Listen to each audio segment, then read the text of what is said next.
ছিনতাই চেষ্টার ভিডিও করার কারণেই সাংবাদিক তুহিনকে হত্যা করে পেশাদার অপরাধী চক্র সুরক্ষা দিতে ব্যর্থ হয় পুলিশের ক্ষমা প্রার্থনা। 24 ঘন্টার মধ্যে সকলকেই, একজন আসামি ছাড়া সকলকে গ্রেফতার করতে সক্ষম হয়েছি। দেশের প্রতিটি মানুষ পরিবর্তন চায়, ড্যাবের জাতীয় সম্মেলনে বললেন তারেক রহমান। ধীরে ধীরে গণতন্ত্রের ভিত শক্তিশালী করার তাগিদ।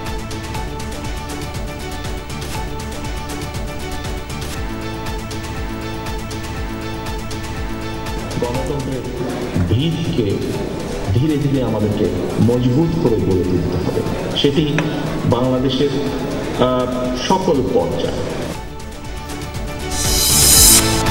নির্বাচনের সময় আইন শৃঙ্খলার যে কোনো চ্যালেঞ্জ মোকাবেলায় প্রস্তুত কমিশন, জানালেন সিসি। প্রবাসীদের ভোট গ্রহণে স্বচ্ছতা নিশ্চিতের তাগিদ বিশ্লেষকদের। ঢাকা বিশ্ববিদ্যালয়ের আবাসিক হলে রাজনীতি নিষিদ্ধ নিয়ে চলছে প্রভোস্ট স্ট্যান্ডিং কমিটির বৈঠক। 6 দফা দাবিতে রাতভর আন্দোলন করেন শিক্ষার্থীরা। সরকারি হাসপাতালে রেডিও থেরাপির 14টি মেশিনের 7টি অকেজো। সিরিয়াল পেতে ক্যান্সার রোগীদের অপেক্ষা করতে হয় অন্তত 6 মাস। আসলে আবার বলে কি আগামী মাসের 22 তারিখ বুধবার কি রবিবার, এই রকমেরই আমার ঘরে আলিং চলতে চাইছে এই 1 বছর। আমরা হলে বরিশালের এই বুমসাং করতে করতে এই বন্ধু আছি, এখন তো আমার অবশ্যই গেছে ব্যাপার। সুশাসন ফেরাতে ব্যাংক খাতে সংস্কার কার্যক্রম অব্যাহত। ঋণের নামে লুটপাট বন্ধ হয়, আস্থা বেড়েছে আমানতকারীদের। দেখছিলেন শিরোনামগুলো দর্শক। এছাড়াও দেশ বিদেশের আরো খবর নিয়ে দুপুরের বাংলাদেশে আপনাদের সঙ্গে আমি জান্নাতুল কুলি থাকছি। ছিনতাই চেষ্টার ভিডিও ধারণ করার কারণেই সাংবাদিক তুহিনকে হত্যা করে পেশাদার অপরাধী চক্র। দুপুরে এক ব্রিফিং এই তথ্য জানালেন জিএমপির police commissioner doctor Mohammad Nazbul Karim Khan. সুরক্ষা দিতে ব্যর্থ হয়, ক্ষমা প্রার্থনা করে 15 দিনের মধ্যে চার্জশিট দেওয়ার আশ্বাস দেন তিনি। বলেন, জুলাই আন্দোলনে গাজীপুরে অনেক কারখানা বন্ধ হয়ে যাওয়ায় অনেক মানুষই এখন বেকার, আর এ কারণেই এই এলাকায় অপরাধ বেড়েছে। 24 ঘন্টার মধ্যে সর্বোচ্চ এফোর্ট দিয়ে সকলকেই, একজন আসামি ছাড়া সকলকে গ্রেফতার করতে সক্ষম হয়েছি এবং আমি বিশ্বাস করি প্রত্যেকেই ক্যাপিটাল পানিশমেন্ট হওয়া উচিত।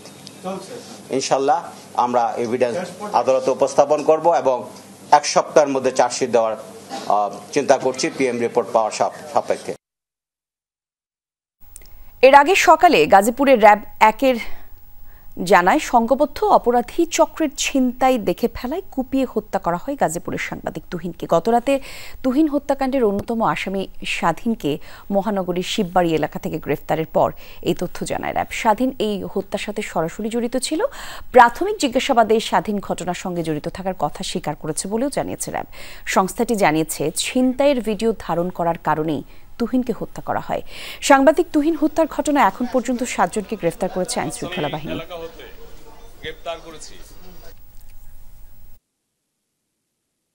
শিববাড়ি মোড় এলাকার অভিযান চালিয়ে আসামি স্বাধীনকে গত 8 আগস্ট 25 তারিখ 2025 রাত্রে গ্রেফতার করতে সক্ষম হয়। স্বাধীনকে জিজ্ঞাসাবাদে উক্ত হত্যাকাণ্ডের ঘটনার সাথে জড়িত থাকার কথা সে স্বীকার করেছে। তদন্ত এখনো চলমান রয়েছে। আমার মনে হয় যে যথাসময়ে এগুলো সব জানা যাবে। গাজীপুরের র্যাব এবং জিএমপির ব্রিফিং কভার করছেন সহকর্মী রাব্বি সিদ্দিকী। যাচ্ছি তার কাছে। রাব্বি, আইন শৃঙ্খলা বাহিনীর 2টি ব্রিফিং থেকে সাংবাদিক তুহিন হত্যার নতুন কি কি তথ্য মিলল, কি কি বললেন কর্মকর্তারা, আমরা একটু জানতে চাই।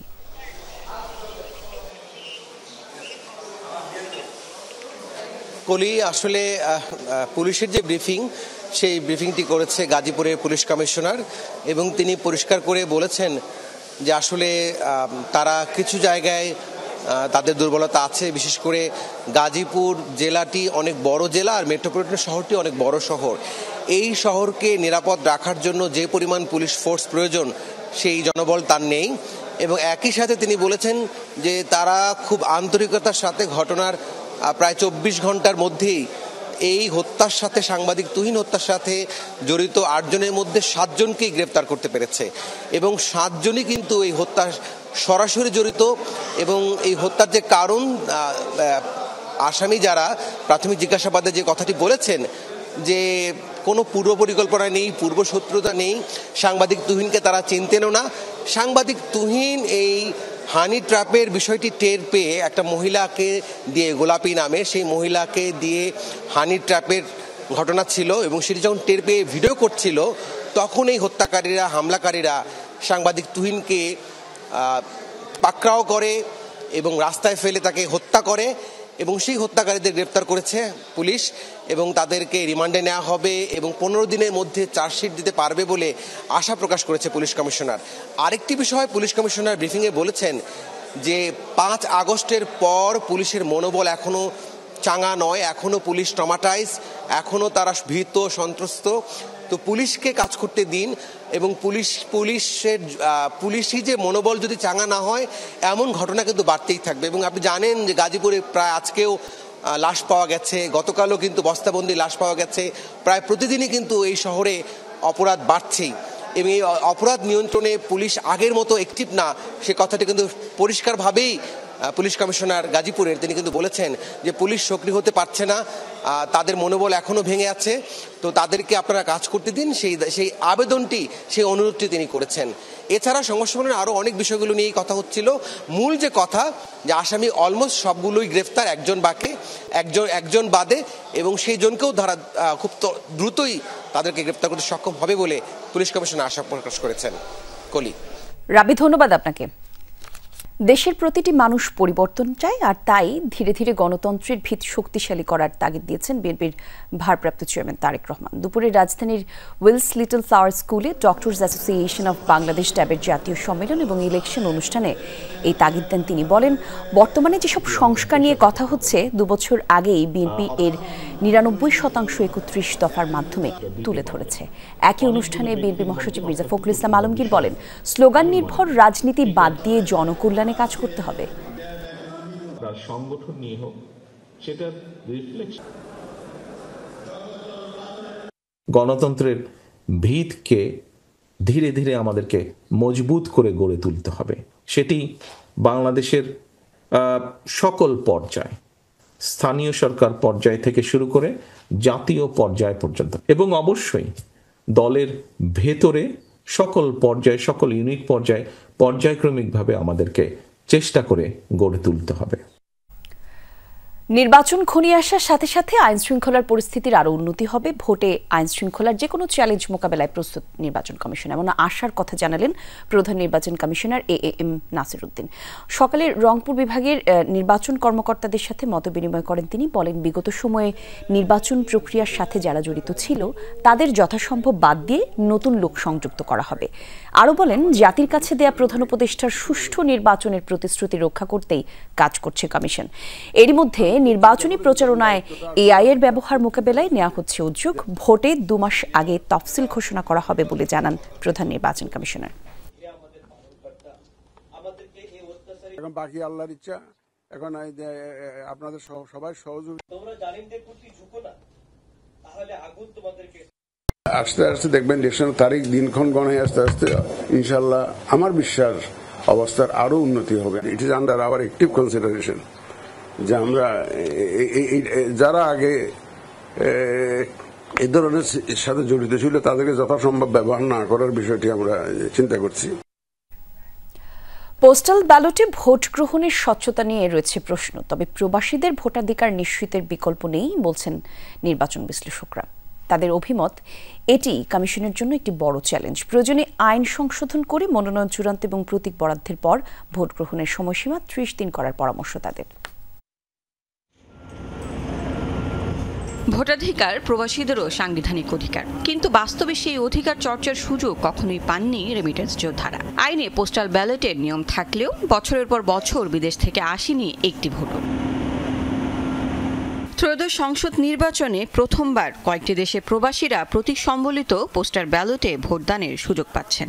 সেক্ষেত্রে প্রার্থী চূড়ান্ত হওয়ার আগেই প্রতীকসহ ব্যালট পেপার প্রবাসী ভোটারদের কাছে পাঠানো হবে। নিবন্ধিত দলগুলোর সংরক্ষিত প্রতীকের পাশাপাশি স্বতন্ত্র প্রার্থীদের জন্য অতিরিক্ত 10টি প্রতীক দেয়া থাকবে সেই ব্যালটে। পোস্ট অফিসের মাধ্যমেই পুরো প্রক্রিয়া সম্পন্ন হবে। ভোট দিতে ইচ্ছুক প্রবাসীদের নিবন্ধনের জন্য 3 সপ্তাহ সময় দেয়া হবে। প্রতীক বরাদ্দের পর ডাকযোগে ভোট পাঠাতে পারবেন প্রবাসী। তবে তবে কোনো দল প্রার্থী না দিলেও সেই প্রতীক ব্যালটে থেকে যাবে, যা বিভ্রান্তি তৈরি করতে পারে আশঙ্কা বিশ্লেষকদের। তাদের মতে স্বচ্ছতা ও জবাবদিহিতা নিশ্চিত করাই হবে বড় চ্যালেঞ্জ। মানুষের মধ্যে সন্দেহ জাগানো, সন্দেহ সৃষ্টি হওয়া অমূলক নয়, অনেক ক্ষেত্রে স্বাভাবিক। তাই নির্বাচন কমিশনকে এমন ব্যবস্থা নিতে হবে যাতে সেই সন্দেহগুলো অমূলক বলে মানুষের মধ্যে ধারণা সৃষ্টি হয়। এটা দিয়ে যেন কোনো রকম কারচুপি না হয়। যদি প্রভাবিত হয় কোনো রিটার্নিং অফিসার, সেই ক্ষেত্রে তিনি ইচ্ছা করলে ব্যালটগুলোর টাইমিংয়ের ক্ষেত্রে দেখাতে পারে যে না, আমি 12টায় না, আমি 1টায় এটা রিসিভ করেছি। এরকম একটা ফাঁক থেকে যায়, কিন্তু আমার ধারণা এবারকার ইলেকশনে এই ফাঁক ফোকর থাকার কথা না। প্রতীক বরাদ্দের পর ব্যালট পেপার পাঠানোর পরামর্শ তাদের। রাখতে হবে প্রয়োজনীয় নিরাপত্তা ব্যবস্থাও। 5টা 6টা রেজিস্টার পলিটিক্যাল পার্টি নির্বাচনে অংশগ্রহণ করতে বা জোট গ্রহণ করছে, তা সেরকম ক্ষেত্রে প্রতীক বরাদ্দের পর থেকে ভোট গ্রহণের সময়সীমাটা বাড়ায় 30 দিন করতো, এবং যারা জেনুইন ক্যান্ডিডেট হবে, চূড়ান্ত ক্যান্ডিডেট হবে, তাদের প্রার্থীর নাম এবং প্রতীক এটা দিয়েই পাঠানো, ডিপ্লোম্যাটিক ব্যাগে ওই দেশে পাঠাই দিয়ে ওইখান থেকে পোস্ট করে দিতে পারত। তবে কমিশনের এই উদ্যোগকে সাধুবাদ জানিয়েছেন তারা। বলেন, বিগত সরকার ও কমিশনের অনাগ্রহের কারণেই এতদিন ভোটাধিকার বঞ্চিত ছিল রেমিটেন্স যোদ্ধারা। বহু বছর থেকে বলা হচ্ছে প্রবাসীদের ভোটাধিকার নিশ্চিত করা হয় নাই। প্রকৃতি এটা আমাদের অগ্রাধিকার, প্রধান উপদেষ্টার অগ্রাধিকার। অতীতের অভিজ্ঞতা বদলে এবার সত্যি প্রবাসী ভোটে প্রাণ ফিরবে কিনা তার উত্তর মিলবে ব্যালট ফেরার পরই। প্রথমবারের মতন হলেও অনেক অসুবিধার মধ্যেও এই কাজটা চালু হচ্ছে। লাভলি মিথি, যমুনা নিউজ, ঢাকা। ঢাকা বিশ্ববিদ্যালয়ের আবাসিক হলের রাজনীতি নিষিদ্ধ নিয়ে প্রভোস্ট স্ট্যান্ডিং কমিটির বৈঠক চলছে। আমাদের সহকর্মী মনির ইসলাম আছেন, সেখানে যাচ্ছি তার কাছে। মনির, বৈঠকের সবশেষ তথ্য জানতে চাই, কি কি সিদ্ধান্ত আসতে পারে, কিছু জানতে পারলেন কিনা?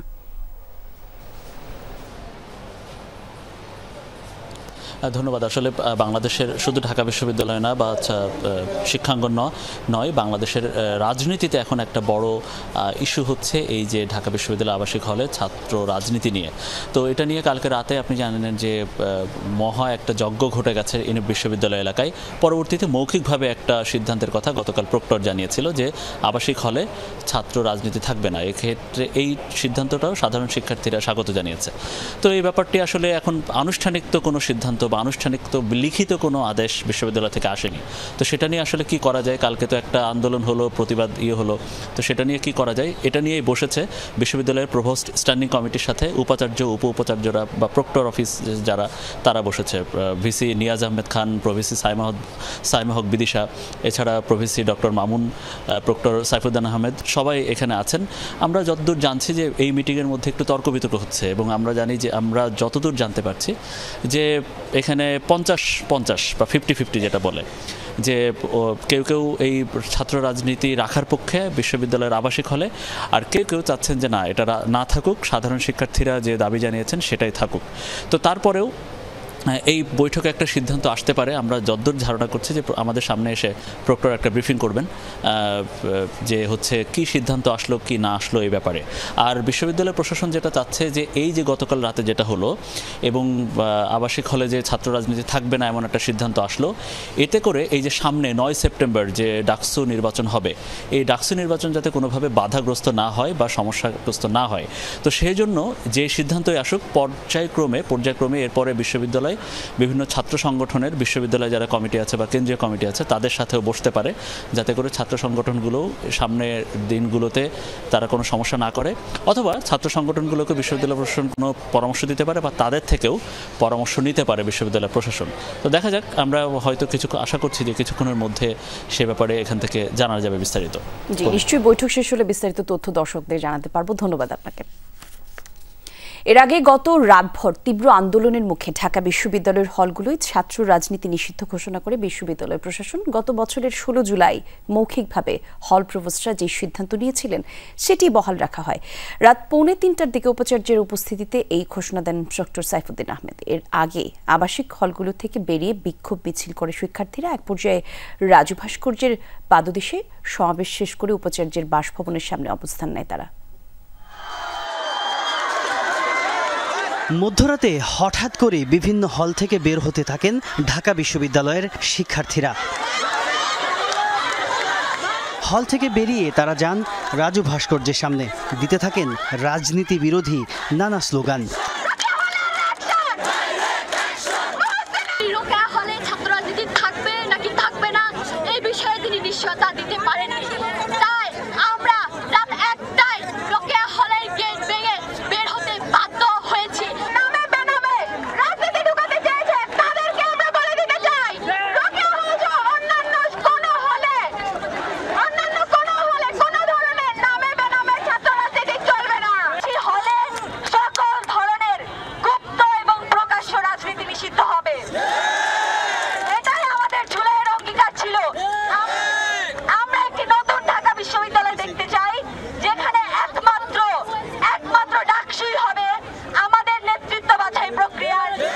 মিছিল নিয়ে উপাচার্যের বাসভবনের সামনে গিয়ে অবস্থান নেন শিক্ষার্থীরা। 24 ঘন্টার মধ্যে সব হল কমিটি বিলুপ্ত সহ 6 দফা দাবি জানায় তারা।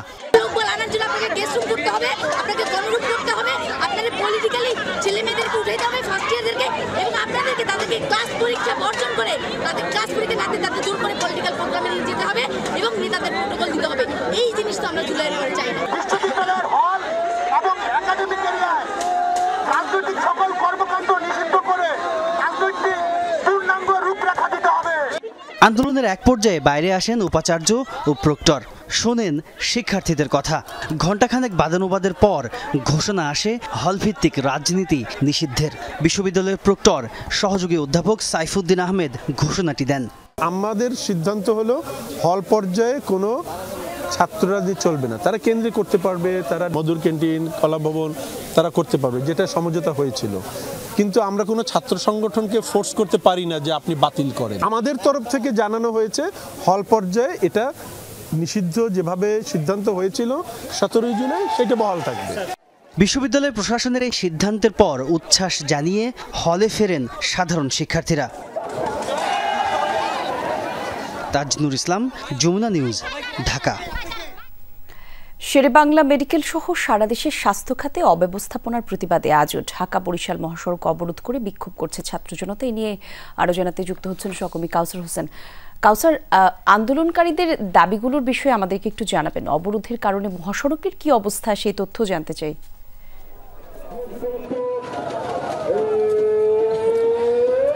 কলি বেলা 11টা থেকে ঢাকা বরিশাল মহাসড়কে যান চলাচল বন্ধ রয়েছে। অর্থাৎ যারা ছাত্র জনতা রয়েছে তারা কয়েক দফা দাবিতেই বেলা কয়েকদিন ধরে আন্দোলন করে রয়েছে। এর মধ্যে রয়েছে বরিশাল শেরেবাংলা মেডিকেল কলেজ সহ দেশে যে সরকারি হাসপাতালগুলো রয়েছে সেই হাসপাতালগুলোর স্বাস্থ্য সেবা ঢেলে সাজাতে হবে, ঔষধ সরবরাহ নিশ্চিত করতে হবে এবং যে সিন্ডিকেট রয়েছে সেই সিন্ডিকেট ভেঙে যারা সাধারণ রোগী রয়েছে তাদের যে সেবা সেটি নিশ্চিত করতে হবে। তার পাশাপাশি তারা জানিয়েছেন যে প্রতিটি সরকারি হাসপাতালকে ঘিরেই কিন্তু দুর্নীতি বাসা বেঁধেছে। সেই দুর্নীতি শিকড় থেকে উপড়ে ফেলতে হবে এবং হাসপাতাল কেন্দ্রিক চিকিৎসকদের যে রাজনীতি সেই রাজনীতি নিষিদ্ধ করতে হবে। পাশাপাশি একটি টাস্ক ফোর্স গঠন করে যাতে স্বাস্থ্যসেবা নিশ্চিত করা যায় তার জন্য অন্তর্বর্তী সরকারের প্রতি আহ্বান জানানো হয়েছে। পাশাপাশি তারা কিন্তু আরেকটি দাবি জানিয়েছেন যে স্বাস্থ্য সংস্কার কমিশন রয়েছে তারা সাধারণ মানুষের সাথে গণশুনানির মাধ্যমে তাদের যে সমস্যাগুলো রয়েছে সমস্যাগুলো শুনবেন এবং সেই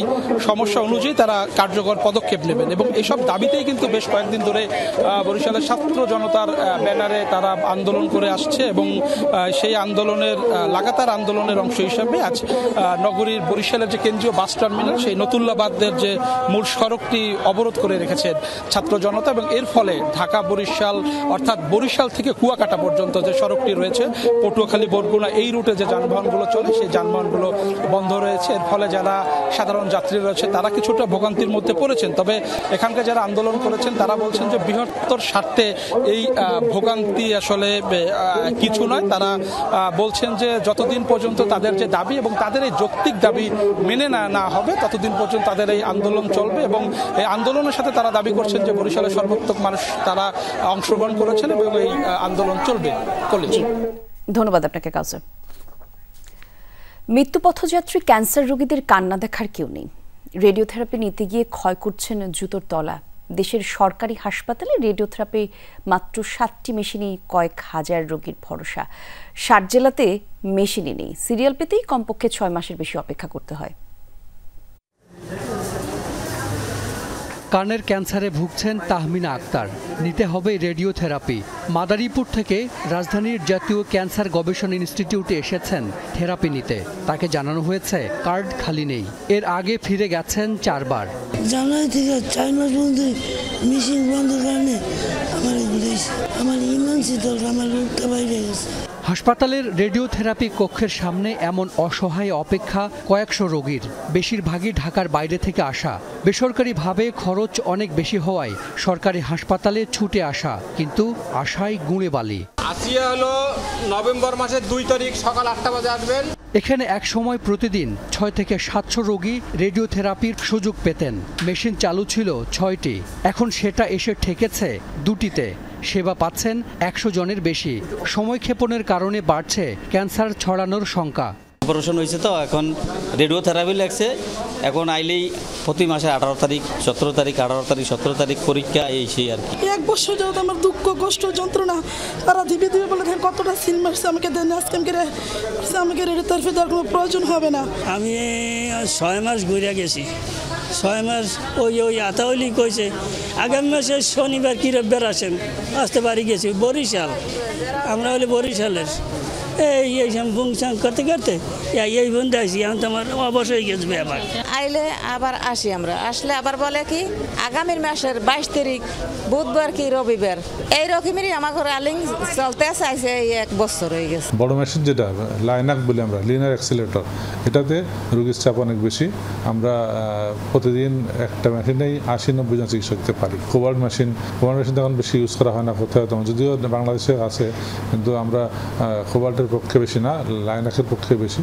সেটা এখনো 3য় মেশিন কেনার প্রক্রিয়া চলছে। সারা দেশে রেডিওথেরাপির 14টি যন্ত্রের 7টি নষ্ট, সচল 4টি পুরাতন মডেলের কোবাল্ট 60 আর 3টি আধুনিক প্রযুক্তির লিনিয়ার অ্যাক্সেলেটর। 60 জেলার মানুষকে থেরাপির জন্য আসতে হয় ঢাকায়। এখানকার 3টি মেশিনই একমাত্র ভরসা। বাংলাদেশের মতো একটা দেশে ন্যাশনাল ইনস্টিটিউটে যেখানে 6টা মেশিন ছিল, সেখানে 2টো ফাংশন করছে, অর্থাৎ বাকি রোগীরা চিকিৎসা সেবা বঞ্চিত হচ্ছে। কিন্তু আমরা প্রকিউরমেন্ট প্রসেসটা অন করে রেখেছি। সেগুলো কেনার জন্য আমরা একটা বড় তোক বরাদ্দ দিয়ে প্রকিউরমেন্ট অন করতেছি। সেগুলো শেষ হলে এই সমস্যাগুলো দূর হবে। স্তন, জরায়ু ও প্রোস্টেট ক্যান্সারের জন্য দেয়া হয় ব্র্যাকিথেরাপি। দেশে মাত্র 8টি মেশিন থাকলেও নষ্ট 3টি। হাসান মিসবা, যমুনা নিউজ, ঢাকা। নোয়াখালীর হাতিয়ায় ফেরি চালুর দাবিতে মানববন্ধন করছেন হাতিয়াবাসী। সকালে প্রেস ক্লাবে এই মানববন্ধন কর্মসূচির আয়োজন করে হাতিয়া সম্মিলিত সংগঠনগুলো। তাদের অভিযোগ, ফেরি না থাকায় চিকিৎসা, শিক্ষা, ব্যবসা এবং অবকাঠামোগত উন্নয়ন মারাত্মকভাবে বাধাগ্রস্ত হচ্ছে। জরুরি চিকিৎসার জন্য হাসপাতালে যেতে দীর্ঘ সময় লাগায় এটি ঝুঁকির কারণ হয়ে দাঁড়িয়েছে। আর এতে রোগীরা সময় মতো পাচ্ছেন না চিকিৎসা সেবাও। এদিকে ব্যবসায়ীরাও পণ্য পরিবহনে ভোগান্তিতে পড়েছেন। এই কর্মসূচির অংশ নেওয়ারা বলেন, প্রায় 7 লাখ অধিবাসীর জীবনমান উন্নয়নের জন্য ফেরি চালুর বিকল্প নেই।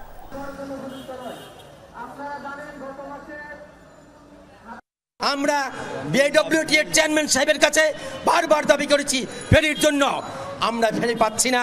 রাষ্ট্রের সর্বোচ্চ মহলে আমরা দাবি জানাচ্ছি, এই বৃহত্তর হাতিয়াবাসীর পক্ষ থেকে আমরা অনতিবিলম্বে আমাদের ফেরির সমস্যার সমাধান হলে আমাদের হাতিয়া অস্তিত্ব সংকট থেকে মুক্তি পাবে। কথা বলেছি, প্ল্যান করা হয়েছে, ফিজিবিলিটি স্টাডি করা হয়েছে এবং সকল ধরনের প্রক্রিয়া শেষ। এখন শুধুমাত্র বরাদ্দটা বাকি। ব্যাংকিং খাতে সুশাসন প্রতিষ্ঠায় একগুচ্ছ সংস্কারের উদ্যোগ চলছে, যার ইতিবাচক প্রভাব দৃশ্যমান। বন্ধ হয়েছে ঋণের নামে লুটপাট, আস্থা বেড়েছে সাধারণ আমানতকারীদের। সংস্কারে বাংলাদেশ ব্যাংক কার্যক্রমে সন্তুষ্ট বিশ্লেষকরা বলছেন, কালক্ষেপণ না করে দ্রুত সিদ্ধান্ত নিতে পারায় সুশাসনের অগ্রগতি চোখে পড়ার মতো। শক্তিশালী আর্থিক খাত গড়ে তুলতে সংস্কার তৎপরতা অব্যাহত রাখার পরামর্শ তাদের। পতিত হাসিনা সরকারের আমলে সবচেয়ে বেশি অনিয়ম হয় ব্যাংকিং খাতে। প্রভাবশালীদের লুটপাটে খাদের কিনারে চলে যায় বেশ কয়েকটি ব্যাংক।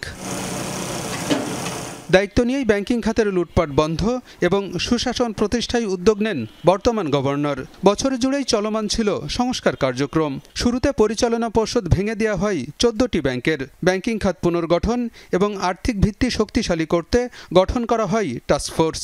আর্থিক অবস্থা জানতে সম্পদ মূল্যায়ন করা হয় 6টি দুর্বল ব্যাংকের। একীভূতকরণে প্রণয়ন করা হয় ব্যাংক রেজুলেশন অ্যাক্ট। এ বিষয়ে একটি বিভাগও গঠন করেছে বাংলাদেশ ব্যাংক। খেলাপি ঋণ নির্ধারণে চালু করা হয়েছে আন্তর্জাতিক মানদণ্ড। কেন্দ্রীয় ব্যাংকের এসব উদ্যোগকে ইতিবাচক হিসেবে দেখছেন বিশ্লেষকরা। ব্যাংকিং খাতটাই স্পেসিফিক্যালি বলতে গেলে সেখানেই অনেক দৃশ্যমান সংস্কারের উদ্যোগ দেখা যাচ্ছে। তুলনা করি অন্যান্য খাতের সাথে, তাহলে এই ব্যাংকিং খাতে কিন্তু অনেক অগ্রগতি হয়েছে এবং আমার তো মনে হয় যে কালক্ষেপণ না করে যতটা সম্ভব দ্রুততার সাথে করা হয়েছে। সামগ্রিকভাবে কিন্তু অগ্রগতি এই সংস্কারের পথে যাচ্ছে। কিন্তু যেটা বললাম যে এটা তো আসলে একটা অনেক দিন ধরেই চলবে এই সংস্কারটা। রেজিম পরিবর্তন হওয়ার সাথে সাথে কিন্তু গভর্নেন্স অনেক ইমপ্রুভ করে গেছে। লক্ষণীয়ভাবে যে জিনিসগুলো সেন্ট্রাল ব্যাংক করেছে সেটা হচ্ছে এই যে এতগুলো ব্যাংকের বোর্ড রিস্ট্রাকচার করে দিয়েছে। আবার এখন এনপিএল ক্যালকুলেশনটা ইন্টারন্যাশনাল স্ট্যান্ডার্ড প্র্যাকটিস অনুযায়ী করতেছে। ব্যাংক রেজুলেশন অর্ডিন্যান্স একটা করছে। তো এই সবগুলো কিন্তু ডেফিনেটলি একটা ইম্প্যাক্ট রাখা শুরু করে যাওয়া। সংস্কারের উদ্যোগ নেওয়া হয়েছে ব্যাংক কোম্পানি আইন এবং বাংলাদেশ ব্যাংক অর্ডারেও। কেন্দ্রীয় ব্যাংক বলছে সংস্কারের প্রতিটি উদ্যোগেরই অগ্রগতি আছে। আইন না থাকায় এর আগে একীভূতকরণের উদ্যোগ সফল হয়নি বলেও জানান মুখপাত্র আরিফ হোসেন খান। আরবিএস ইন্ট্রোডিউস করছে, রিস্ক বেসড সুপারভিশন। এই সুপারভিশনের মাধ্যমে আগে আমরা কোনো একটা ব্যাংকের ক্ষেত্রে মানে রিয়েক্টিভ মেজার নিতাম, এখন করছি প্রোয়েক্টিভ। আগে থেকে আমরা সাবধান করে দিচ্ছি, তোমার কিন্তু এইখানে দুর্বলতা দেখা দিচ্ছে, এখনই তুমি রেকটিফাই করো, অন্যথা ভবিষ্যতে তোমাকে কঠিন পরিস্থিতির মোকাবেলা করতে হবে। ব্যাংক রেজুলেশন অর্ডিন্যান্স জারি করা হয়েছে, যার মাধ্যমে মার্জার সব বিভিন্ন পদক্ষেপ গ্রহণ করার আইনি ভিত্তি তৈরি হয়েছে। বাংলাদেশ ব্যাংকের ইতিবাচক উদ্যোগের ফলে ব্যাংকিং খাত এখন অনেকটাই স্থিতিশীল বলেও জানায় নিয়ন্ত্রক সংস্থা। আলমগীর হোসেন, যমুনা নিউজ, ঢাকা। গাজা নিয়ে ইসরায়েলের পরিকল্পনা আসলে কি? এতদিন পুরো উপত্যকা দখলের কথা বললেও নিরাপত্তা মন্ত্রিসভায় অনুমোদন পেয়েছে কেবল গাজা সিটি দখলের পরিকল্পনা। বলা হচ্ছে আন্তর্জাতিক চাপ কমাতে এই কৌশল তেল আবিবের। প্রথমে সবচেয়ে জনবহুল গাজা সিটি দখল করে পরে চূড়ান্ত লক্ষ্য বাস্তবায়নের পথে এগোবে তারা। এছাড়া আইনি বাধ্যবাধকতা এড়াতে পরিকল্পনায় অকুপেশনের পরিবর্তে তারা ব্যবহার করছে টেক ওভার শব্দ। গাজায় বর্বরতা বন্ধের পরিবর্তে উল্টো নিত্য নতুন পরিকল্পনা ঘোষণা করে আগ্রাসনের মাত্রা বাড়াচ্ছে ইসরায়েল, যার সবশেষ সংযোজন ইসরায়েলি নিরাপত্তা মন্ত্রিসভায় উপত্যকার সবচেয়ে বড় ও জনবহুল শহর গাজা সিটি দখল পরিকল্পনার অনুমোদন। এতদিন পুরো গাজা দখলের কথা বলে আসলেও মন্ত্রিসভায় অনুমোদন পেয়েছে গাজা সিটির দখলের পরিকল্পনা। তবে কি সিদ্ধান্ত থেকে সরে এসেছে তেল আবিব? ইসরায়েলের শীর্ষ কর্তাদের বরাতে স্থানীয় সংবাদ মাধ্যম ওয়াইনেট অবশ্য বলছে এটি কেবলই তাদের কৌশল। এখনই পুরো উপত্যকা দখলের ঘোষণা দিলে পড়তে হতো ব্যাপক আন্তর্জাতিক চাপের মুখে। গাজা সিটি দখলের পর বাকি সব এলাকায় নজর দেবে তারা।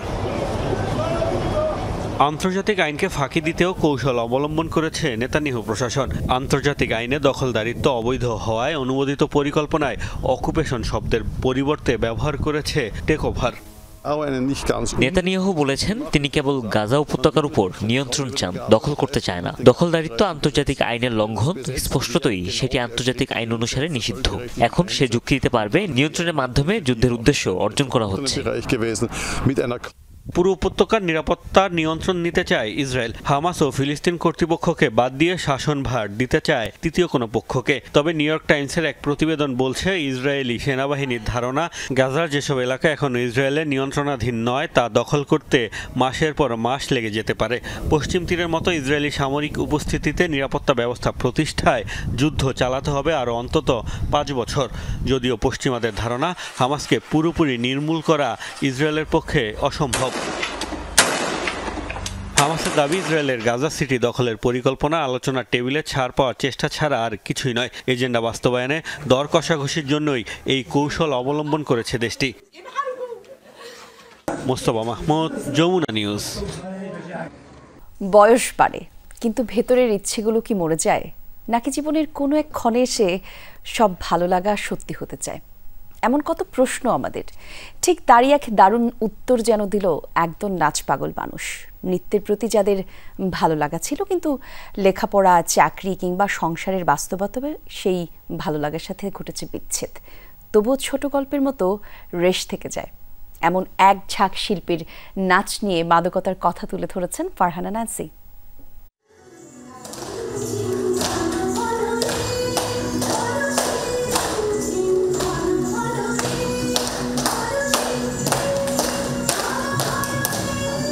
মহড়া কক্ষে বৃষ্টির আগমনী সঙ্গীত, নৃত্যের মুদ্রায় মেঘদূতকে আমন্ত্রণ, ছন্দে তালে লয়ে যেন ঝরে পড়ে ঝিমঝিম বৃষ্টি।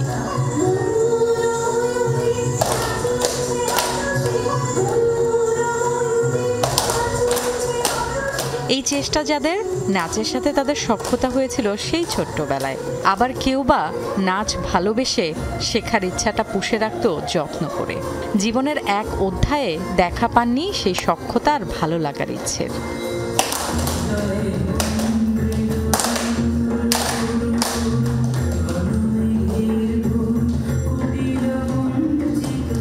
কিন্তু থেমে থাকেনি অপূর্ণ ইচ্ছের সাথে বাস্তবতার তর্ক বিতর্ক। তাই তো জীবনের ব্যস্ত আর কঠিন বাস্তবতার বিপরীতে জয় হলো নিজের ভালো লাগার উপলক্ষের। পূর্ণ বয়সে আবারও ফিরলেন সেই নৃত্যের শিল্প মাধ্যমে। এই মানুষগুলোকে সে সুযোগ করে দিল অর্থী আহমেদ ডান্স একাডেমি। একটা মানুষ গান শিখে বড় হয়েছে, একটা মানুষ নাচ শিখে বড় হয়েছে, সে আসলে ওটাকে ছাড়তে পারে না, ওটা তার অন্তরে থেকে যায়। তো এই বয়সে এসে আবার নাচে ফিরতে পারা, বা যে ছোট থেকে স্বপ্ন দেখতে শিখতে পারে নাই, তার নতুন করে শেখার সুযোগ হওয়া, এটা আসলে বাংলাদেশের কনটেক্সটে একটা অভূতপূর্ব বিষয় বলে আমার মনে হয়। ছোটোবেলায় অনেকেই বিভিন্ন কারণে ইচ্ছা অপূর্ণ থেকে যায়, সেগুলো যে ইচ্ছা সবসময় বড় হয়ে গেলে আর পূরণ করা যাবে না, এই ধারণাটা থেকে বের হওয়া যায়।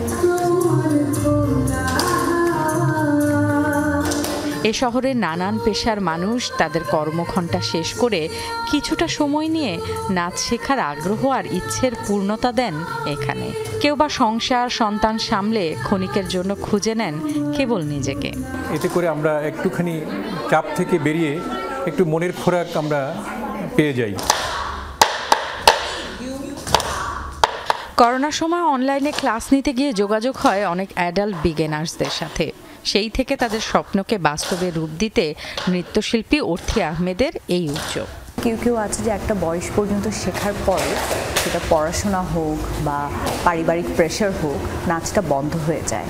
তারপর যখন বড় হয়ে আসলে শেখাটা শুরু করে, তখন আসলে ছোটদের সাথে শিখতে খুব একটা কমফোর্টেবল ফিল করে না। আশা পূরণ না হওয়ার গল্পটা মোটামুটি কাছাকাছি, তাই সবাই একজন একজনের সাথে খুব ভালো রিলেট করতে পারে। এই শৌখিন শিল্পীদের নাচের ছন্দের ধ্বনি সবার মাঝে ছড়িয়ে দিতে 110 জন নতুন শিক্ষার্থীর অংশগ্রহণে চারুকলার বকুলতলায় আয়োজন হয় ঘনঘটা প্রযোজনার। 70 বছরের নৃত্যশিল্পী থেকে নতুন প্রজন্মের শিক্ষার্থী সবাই বর্ষার গান নিয়ে হাজির হন রাজধানীবাসীর মন ভেজাতে। ছোট একটা স্বপ্ন পূরণের অংশ আর কি, যেহেতু ছোটবেলায় শিখতে পারিনি, আর এরকম একটা প্ল্যাটফর্মে চারুকলা বকুলতলাতে অর্থী আহমেদ একাডেমির আয়োজনে পারফর্ম করতে পারাটা অনেক বিশাল ব্যাপার। অনেক ব্যস্ততার কারণে নাচটা অনেক পেছনে ফেলে এসেছিলাম। স্টুডেন্ট লাইফ পর্যন্ত কন্টিনিউ করতে পেরেছি, বিয়ের পরে আর কন্টিনিউ করা হয়নি। বয়সের কাছে হার মানেননি এই শিল্পীরা, তাদের অপূর্ণ ইচ্ছে আর প্রতিভার আপন ঠিকানা খুঁজে পেয়েছেন এই অ্যাডাল্ট ডান্স একাডেমিতে এসে। তাই তো মনের তালে তাল মিলিয়ে মঞ্চ মাতিয়ে সবাইকে জানান দিচ্ছেন তাদের অদম্য ইচ্ছা শক্তি। তাদের ভালোবাসার সাথে স্বপ্নের যোগাযোগ করিয়ে দিচ্ছে এই নাচ। Farhana Nancy, Jamuna news, Dhaka.